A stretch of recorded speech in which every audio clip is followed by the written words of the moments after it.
What's up, everybody? Your boy P. Welsh here, bringing to you UFC Fight Night Dern Ribas Round 2. Coming off 101 picks, 101 more wins than losses, 8-5 to end the last year to get there. I'm feeling really good, happy to be back.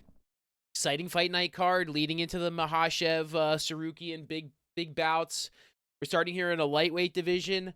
Narulo Aliyev versus Joe Selecki. And yeah, this is going to be a good one to get us going. A very big clash of styles here. You got Selecki, a very much a grappler. Knows what he's going to try and do. Been finished a few times because of that. But he kind of reminds me a little bit of Pat Sabatini in a way. I don't know if he's as good as Pat Sabatini, but just similar what he's trying to accomplish. And Aliyev is a very young fighter with knockout potential. But, you know, he's a very methodical fighter, and if he can't put out Joe, Joe might get a hold of him and end him.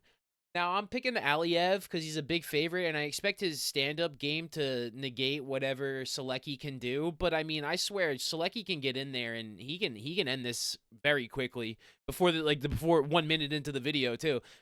You know, especially when they're dry, if he's not expecting it, it gets him in a heel hook or something. You never know with Joe. Big age gap, big experience, you know, especially in the UFC, taking losses in the UFC like that. Um, Not the best matchups for him either, Jakar Closa and Grant Dawson recently, but we'll see what Aliyev has in terms of being able to compete on the feet. And you know, he's not really a big finisher, so I can definitely see this one going late, and even Joe sniping a decision victory just because he gets in good positions, controls the fighter, and if he can't get up, if he's not strong enough, and Joe's on his game, it could be a long day. I'm not going to go in there trying to pick Joe Selecki as much as I'm trying to break him down. I really do think he has a live chance to win this just because of the stylistic matchup, and you don't know much about Aliyev except that, you know, he's going to be a stand-up decision fighter. He's heavy favored, you know, and that's interesting. And you know, he's not much big time experience to go on. 1-0 in the UFC, a majority fight, but I think he's comfortable going 15 minutes. I think he's comfortable just fighting, wrestling, grappling, defending, and I think he's going to get the job done. I think it might be a lot closer than people, you know, the judges might be pretty damn close fight. I think it's gonna be closer than the bookmakers get it, but I think Aliyev is gonna dominate from the beginning. Joe's gonna catch him in a good spot one time, but he'll win by split decision. Aliyev. Boom. Moving on, ladies and gentlemen, the women's strawweight. We have Fatima Klein versus Victoria Dudakova. 6-1 coming off a loss versus 8-1 coming off a loss. Similar metrics, and this has decision written all over it, ladies and gentlemen. I don't know what the win condition is here. I like Klein a lot. I think she has more of a finishing potential and probably has higher ceiling and upside. It seems like Dudakova kind of fizzled out there. I think she got, you know, taken to the woodshed by Sam Hughes. So a big comeback win for her as a big favorite. How's she going to respond to that? I don't know. Is Klein somebody that you can just handle physically? I don't think so. I think Klein is a favorite here for a reason. The way that Dudakova, I don't think she can beat highly competitive women's, or she hasn't proven it yet. More so, Dudakova, that is. And I think Klein. I think you know, she just lost to a better fighter. She didn't fade against somebody like Sam Hughes. You know, that Dudakova fight was pretty disappointing. Props off to Sam Hughes for being a class professional MMA fighter for the division. But Klein is I think Klein's going to get this one. I think they're both pretty young. I think they both have a chance to want to make a name for themselves. And if it's, you know, if Dudakova doesn't start strong, she's certainly proven that she's not going to finish strong. So I like Klein here. I think I remember Dudakova squeaking by the fight before that. You know, so let's go Klein here. Keep it short, keep it simple. Boom. Moving on, ladies and gentlemen. Light heavyweight division. We got Magomed Gadzulov versus Bruno Lopes. 9-0 versus 13-1. Similar metrics again, dude. Only 1 inch reach advantage, 2 inch on the leg advantage, same inch on the height. And I was trying to find a way to get to Lopes here, just with his KO power, his experience. But one thing that was getting to me was maybe the competition, right? He hasn't fought anybody. And if this guy, Gads, he's a young guy, or not even young, but he's coming in there. He beat Brenderson Hiberio, and Lopes lost to Hiberio. I don't know the differential between that, but I was on the Hiberio train, and he's not that good of a light heavyweight fighter. So if you're losing to a guy that gets finished by guys that are better, I just think this is a Gadzilov. I think it's his spot. I think it's his fight to lose. I think Lopes can catch him, do the damage, but I just think so. These guys from Russia are just built different too, man. Like they're just gonna come in there fired. They all know they got to get their fights in before the springtime. I was trying to find a way to get to Lopes. But I just really can't get there. I just think Gadzalulov is just gonna just take him down. I think he's gonna work him. And I've been on the wrong side of a lot of these heavier fights recently, and I think this is one that I think will be on the right side. I think Gad is gonna be a lot more athletic, and I think that's where he'll win the fight. I think he'll be able to just do more volume, more damage, more activity, just look better, control the fight a little bit more. Just fight for 15 minutes. I think he's not. I don't think he might get a late finish. I like for Gads, but I could be completely wrong here. I haven't really watched either of these guys go, but just so Bruno Lopes, he doesn't scream to me that he's going to take down UFC competition. Where I just feel like if I have to pick one of the two guys in this fight, I'm going to pick Gadzalulov. Just because I think he has a chance to take down UFC competition, right? The one guy that I'm looking at there on the Contender Series years ago, he lost to Hiberio. I've seen Hiberio lose 3 times, it feels like. So, moving on, dude. Taking Gads. Going to another women's fight for the day. Ernesta Karakaiti versus Nicole Kalari. 5-1-1 versus 1-0. And I think Karakati's a pretty big favorite here. She's 8-2 in her amateur, making her UFC debut, coming off a Contender Series finish. Cagliari is gotta have to probably get the ground and pound or get to a sub here on Karakati, and I don't know. She's gonna want to stand and fight. She's long, lengthy, and is a striker. Coming off a loss to Barboz. And I think she looked pretty solid there, too. I definitely think Diane Barboz got the better of her, but that was another really close fight, as I think this is. Again, I go always lend to UFC experience, even one fight. Coming off a loss, I think is always a great chance for a fighter to rebound. This one's a really tough one to call because you don't know much about Cagliari, but I like Karakati enough here to at least pick her again on the win-loss record. Again, this was one that seems to me like I could see Cagliari getting another finish. It's one of those things that, like, does she have a ground game to defend? We haven't really seen that from Karakati. So if she can definitely strike and stand at distance, but if somebody gets in there with speed, athleticism, and power and takes her down, is she going to be back up? Because Cagliari she's got strong legs. Karakati looks like a stick. How's her balance? This one can kind of go either way as I'm looking at it right now. Not the biggest fan of picking, debutantes.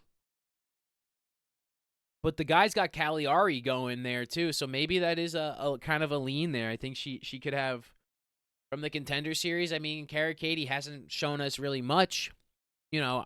I've seen her fight. She hasn't, been dominant at any stretch of the means. Maybe Cagliari can come in here and get the win. Might be one of the reversals of the week that I pick going the other way. Karakati is typically a flyweight fighter, and I think they're fighting in at 120. Oh, that is flyweight. My bad. I'm gonna go actually Cagliari here. I'm going with the upset. I'm going with reversal. I think Karakati could win. I might take this one off. I wasn't prepared. I was prepared to pick Karakati, and no, we're going with Karakati. Final answer. We're going with her. We're gonna take the L on her. If the other chick comes in there and starches us, then boom. We just got to learn this way this year. It's part of the learning growth. But I'm not doing a reversal from Karakati and taking an L. We're going to stick with the original plan. Mapped out all our picks before the show started, and I'm not doing a reversal.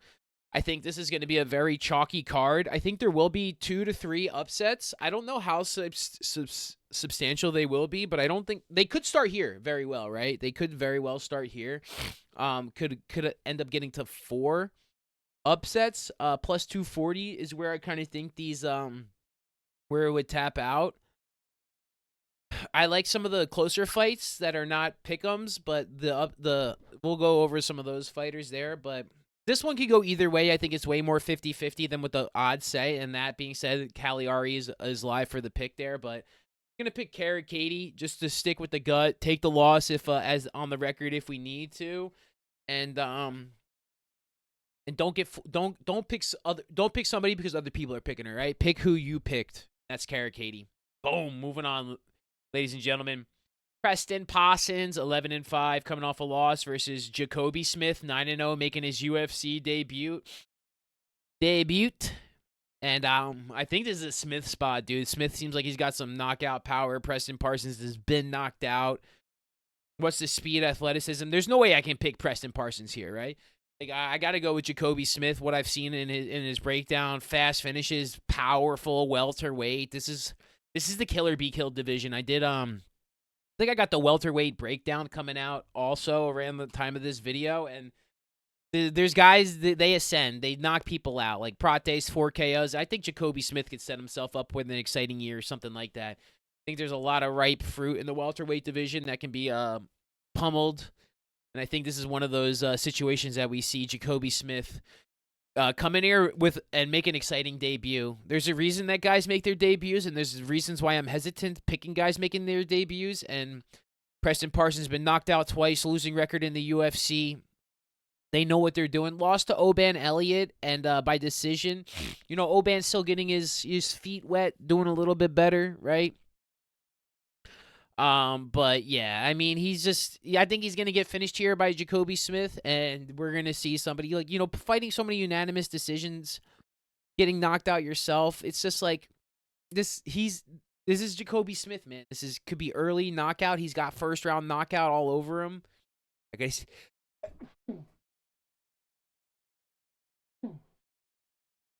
have my editor edit that out. Not. Oh, excuse me. So, yeah, Jacoby Smith, probably quicker than I sneezed those two sneezes. By the time he hits them and finishes them, could be out fast. His win is against Semi the Jedi, Evan Elder, Jeff Peterson. Those guys don't seem like they're UFC roster guys. And the UFC signing a debut guy that's got knockout potential. They know what they're looking for right now. Let's go, baby. Jacoby Smith. Early. I think he can knock him out. Might take him to the second round, but I like him round 1, round 2. Boom. Let's go, ladies and gentlemen. We're going back to the lightweight division. Thiago Moises, 18-8 versus Trey Ogden, 18-6. A little bit of a metric advantage for Ogden on the underdog on the books. And I actually got Ogden here. I don't know how people can get behind Moises at this point in his career. Some of these guys that are just so long in the tooth. I say he's long in the tooth. He's 29 years old. The loss to Ludovic Klein was not good. You know, he got finished by Benoit Saint Denis. Just not good. You know, he's losing the great guys. Alvarez, Mahashev, Saint Denis, Ludovic Klein, all top 20 guys. I just don't think he's I don't know, man. He just doesn't seem like he's got that juice anymore. For only being 29, he seems like he's 39.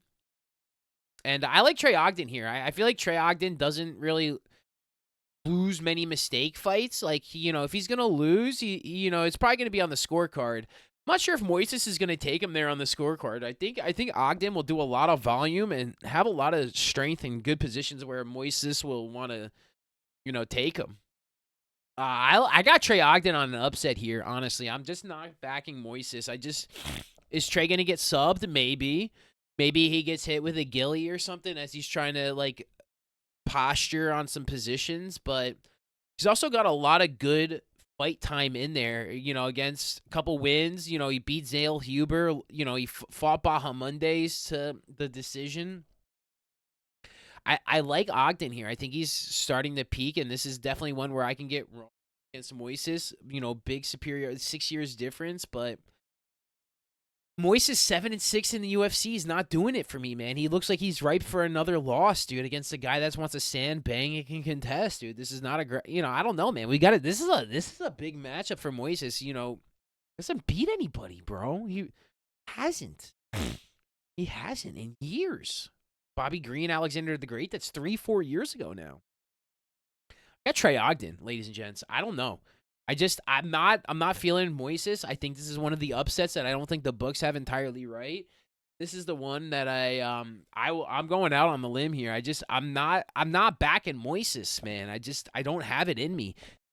Feel like I've been burned by Ogden once back, and I got him back a couple times too. He also, I think, but I think he's just more of a solid fighter than Moises is at this point in his career. I think he wants it more too. I know it's tough for me to say sitting here in a chair, but got Trey Ogden, ladies and gentlemen. Coming up to this is the new year, new me situation in this fight. We got Marco Tulio versus Ihor Patoria. 2-0 making his debut versus Patoria, coming off some losses, coming down from light heavyweight matchups, and man, I really wanted to pick Patoria here. I really think he's way, way undervalued, but I also think he's hella punchable in his face against some of these big guys. I think he's got terrible defense, and that's why I can't get behind picking him. I'm going to pick Tulio, massive favorite. I think he'll just end up getting the finish, but I really do think Patoria here has got a great chance to compete. He's more competitive than he's not competitive in his career. You know, I think he took the Pereira fight on short notice. The Michel Pereira fight got finished in 1 minute. There's other fights he's competed. He's competed. He's not just a freaking pincushion that, he's getting picked out to be, man. He's fought some absolute killers. Cesar Almeida, Michel Pereira, Carlos Olberg. He's fought some big guys too.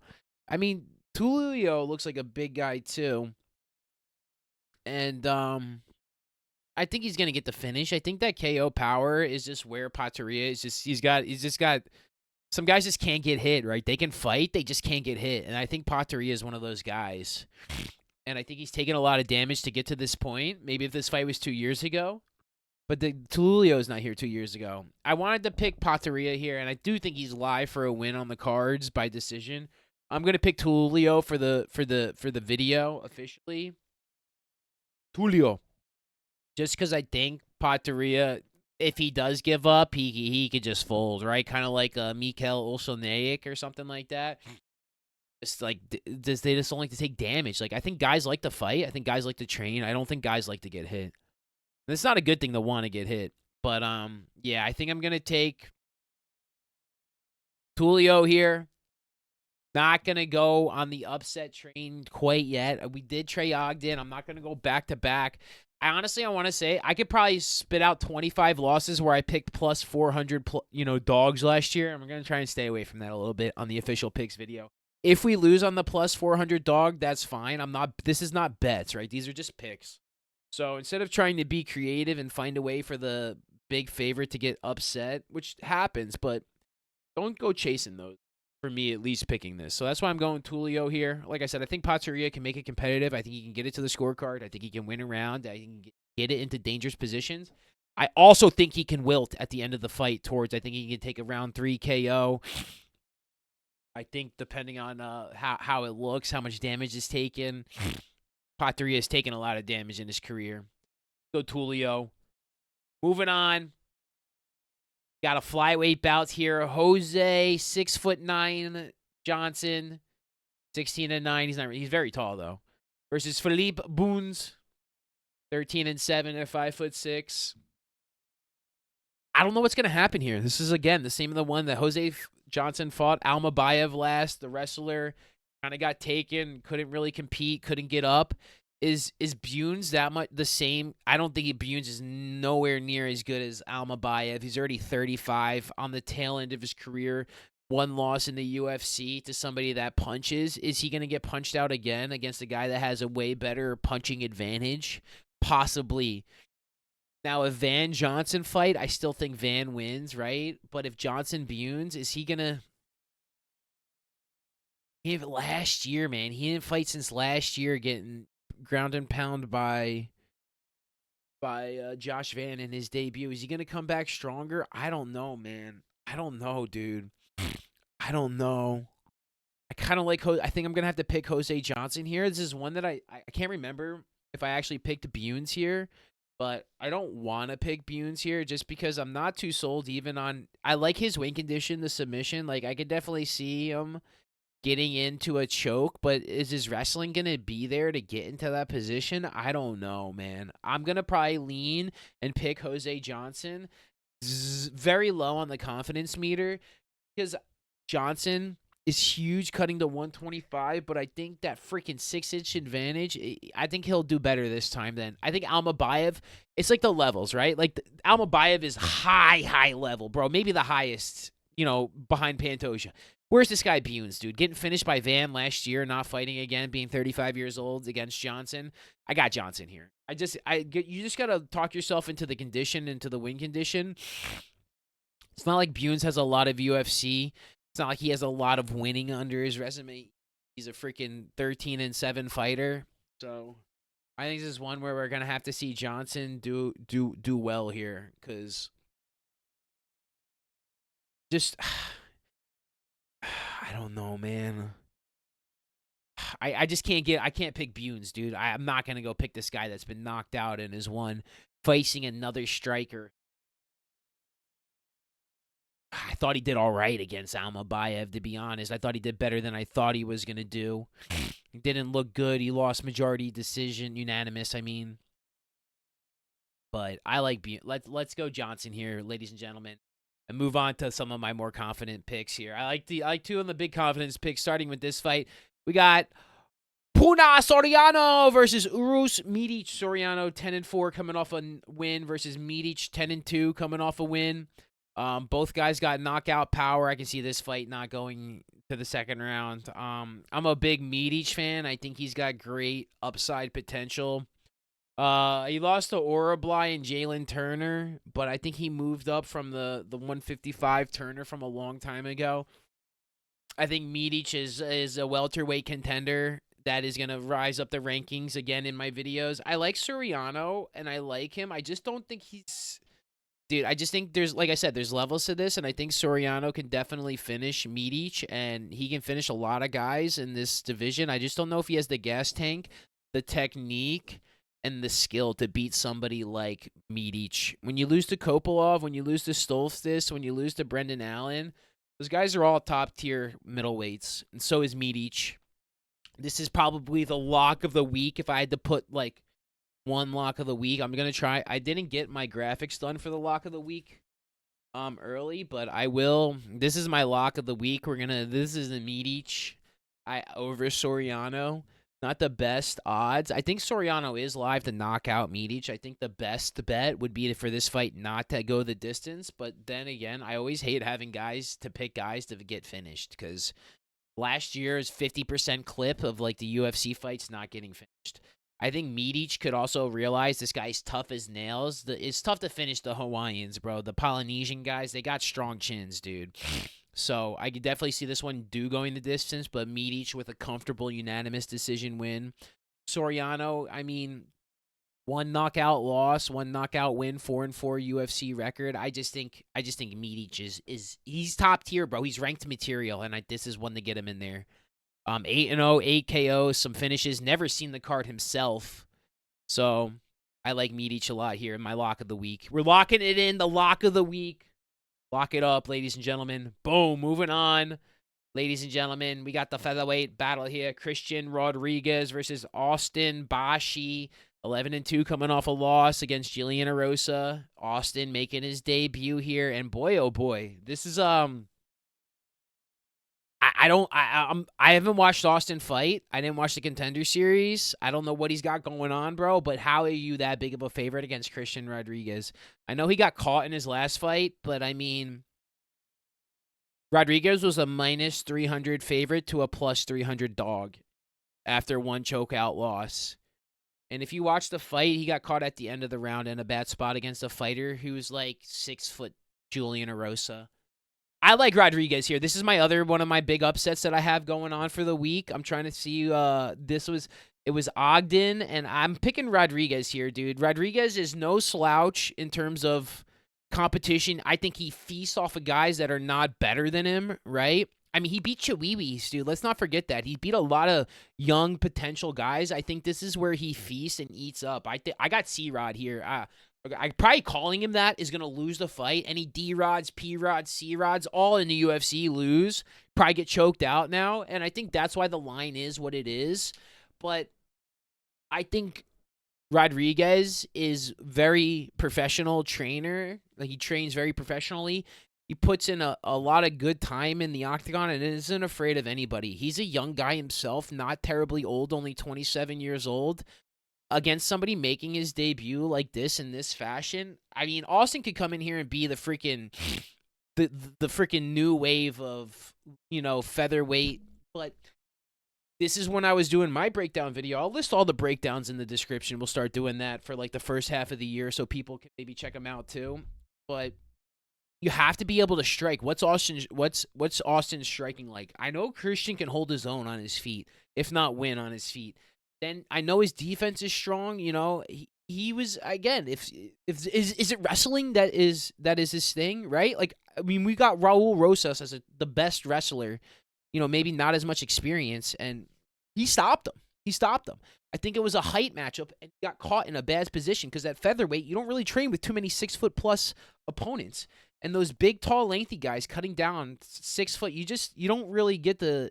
I like Rodriguez here, man. I don't get the line. I think it should be way more of a pick 'em. I could be completely wrong here, right? But for the upsets, I got Rodriguez here.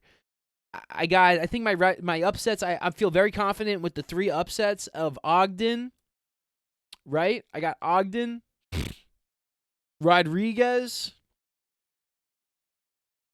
and then my last one is the main event. I think those are the 3. While I could see a couple other ones getting home, Pateria, Dudakova, Selecki, I see a lot can get home, but I truly think that there's a few upsets, and this is actually one of them. I think I don't get the line. A lot of stuff that I see, it's just the experience, man. The amount of volatility in a fighter from based off their last performance is incredible. And this is a 500-point juice swing on somebody that's very good UFC fighter. Like, solid, above average, against a guy making his debut. I feel like if you're going to grapple, you got to be 35-25. Those are also where you can have, I feel like, the strength, right? The bigger these guys get, the stronger they get, the easier they are to control their own body weight. It's probably tougher for a 125-pound guy to move 125-pound guys than it is for a 180-pound guy to move a 180-pound guy, right? So that's why I think, like, as we start getting higher in the divisions, the wrestling tends to diminish because the guys that get stronger can move more weight. As in, if you can be 135 pounds and then swell up and then lean on guys who, I think that's where I like Rodriguez. I think that's where you can have a big advantage. Like, is Bashi going to be that big on fight night? I don't know. Let's move on, ladies and gentlemen. We got 4 fights left onto the main card. We got Chris Curtis versus Roman Kopylov, 31-11. Curtis coming off a loss. Roman Kopylov, 13-3, coming off a win. And again, this is one where previously I might have picked Chris Curtis, but this is a Kopylov spot. Kopilov's probably one of the top end middleweights in the contenders. A win over Cesar Almeida was a good performance. Very props to Almeida. It was that, and he did lose to Hernandez. My thing with Chris Curtis is he's a confidence fighter, and I don't know what his confidence level is at. I don't want to trust him with a pick. Kopilov's a gangster. He's tough as nails.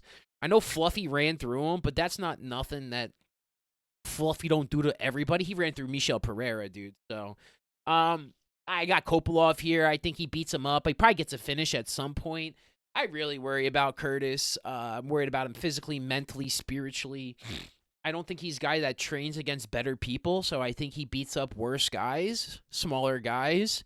A lot of times I think about Chris Curtis and the hype train goes back to that Buckley freaking, the Buckley catching the kick, knocking him out, and ever since then, I don't know if he's really been the same fighter. He lost to Gaslam, which was a bad loss, basically flattened out against Allen, and I don't know, man, pulled out against Imavov. They stopped. I think he was hurt.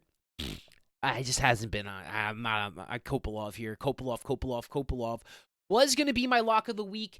Is my number 2 lock of the week Kopylov? If it wasn't Medic, it was gonna be Kopylov.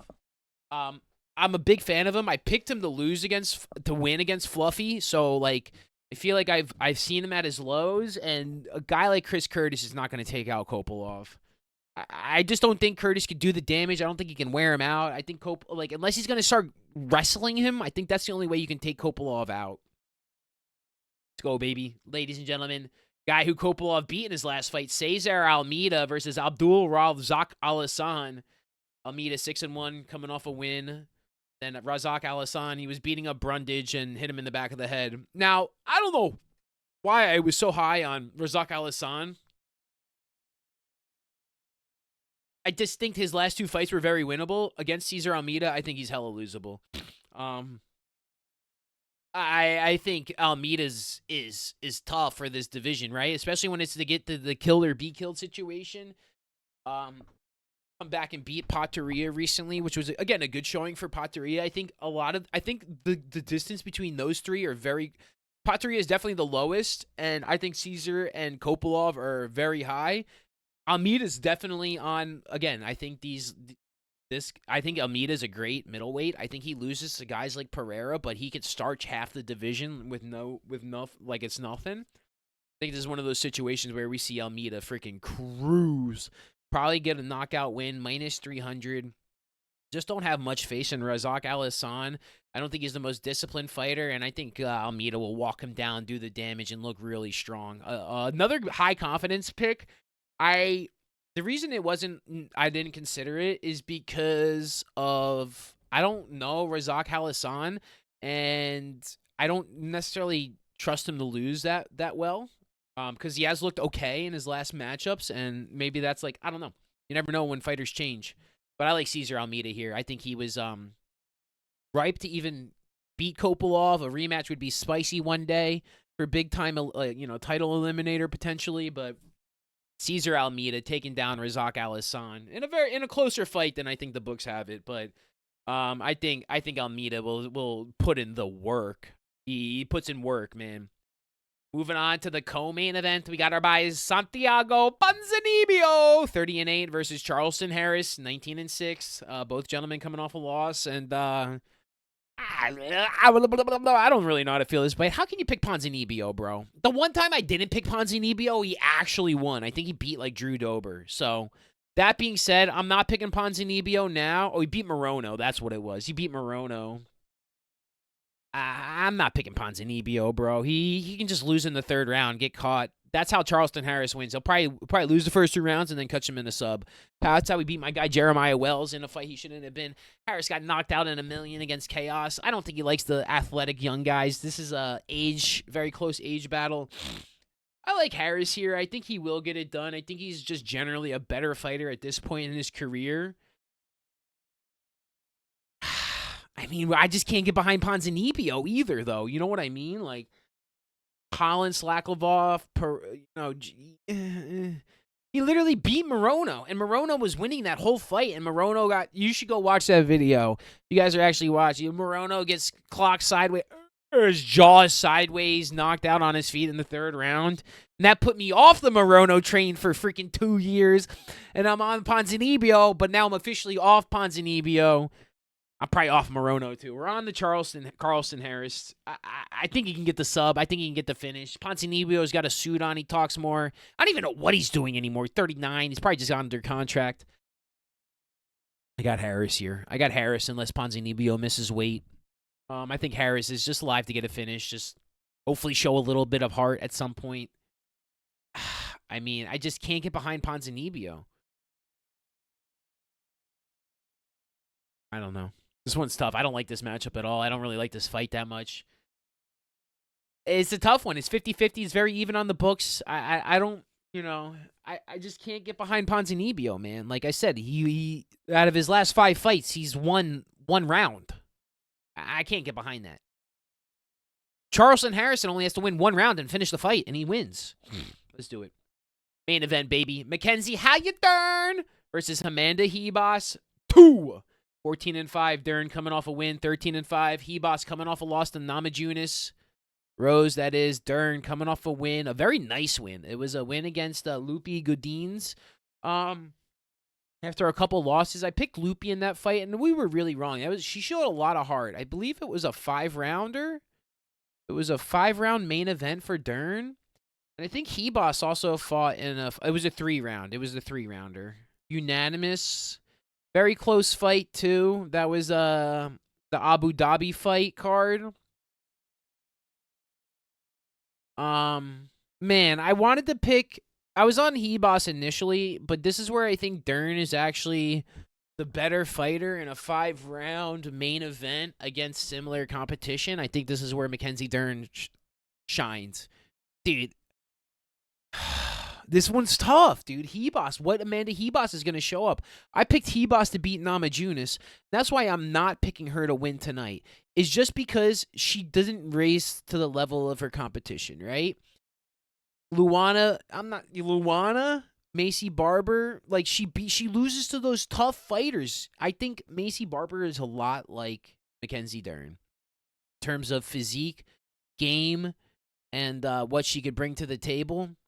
Even as a big favorite, she lost that fight to Macy Barber. I think Ribas loses this fight here. I got Mackenzie Dern as my third big upset pick of the week. The rest, very much I'm picking all the favorites. I think I'm going to try and highlight some more of that because I want to start maybe putting a unit or two on some of the big favorites I like. Just on how I feel about certain fights. Even I'm talking about that. Scratch that from the record. But I like Mackenzie Dern here. I just think she's good for a competitive fight. She's going to want to bring it. She asked for this fight. She knows what she's in for. She knows she can beat her. I think she's better than Ribas. Ribas hasn't beat nobody good, right? She hasn't. Somehow she beat Jandiroba 4 years ago. 4 years ago. Nah, this is a Mackenzie Dern spot. Lock it in.